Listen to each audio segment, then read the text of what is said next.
Vous les avez peut-être vus passer sur des sites internet touristiques, de magnifiques images de l'Alsace qui donnent envie de visiter la région, des images générées par l'intelligence artificielle. Faisons donc la publicité de monuments qui n'existent pas. Lison Zimmer, Clara Delcroix. Des rues entièrement fleuries, des gigantesques châteaux ou des vignes au pied des maisons, l'Alsace dans toute sa splendeur. Mais problème, ces lieux n'existent pas. Des vignes sur les trottoirs, on a l'impression que c'est en descente. Et des colombages là qui... Non, ça me parle pas du tout. C'est ça qui me paraît un peu bizarre par rapport à ce que l'on a à droite et à gauche, là. Des endroits censés représenter Aubernais, mais qui sont en fait des fausses images générées par intelligence artificielle en ligne sur des sites internet touristiques. La ville est suffisamment jolie pour créer des photos issues de l'IA. Non.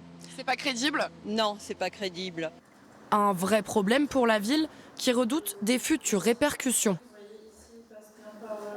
Peut-être qu'à un moment donné, dans les semaines ou les mois qui viennent, eh bien, quelques touristes, un certain nombre de touristes derrière tout ça, vont nous demander où est-ce que sont ces endroits qui sont décrits par l'IA.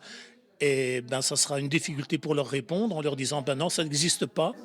L'intelligence artificielle se développe de plus en plus et dans tous les domaines. Il le dit à ses clients que c'est du contenu généré par IA. À Strasbourg, cette association spécialisée organise des ateliers de sensibilisation. L'objectif, apprendre à repérer les fausses images et comprendre qu'elles existent, surtout à des fins économiques.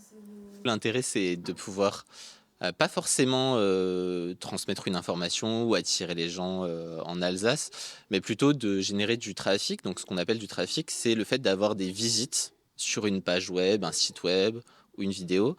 Et sur Internet, ça permet de récupérer du revenu publicitaire. L'IA est omniprésente sur Internet et les réseaux sociaux. Il faut toujours se méfier. Tous les publics peuvent tomber dans le panneau.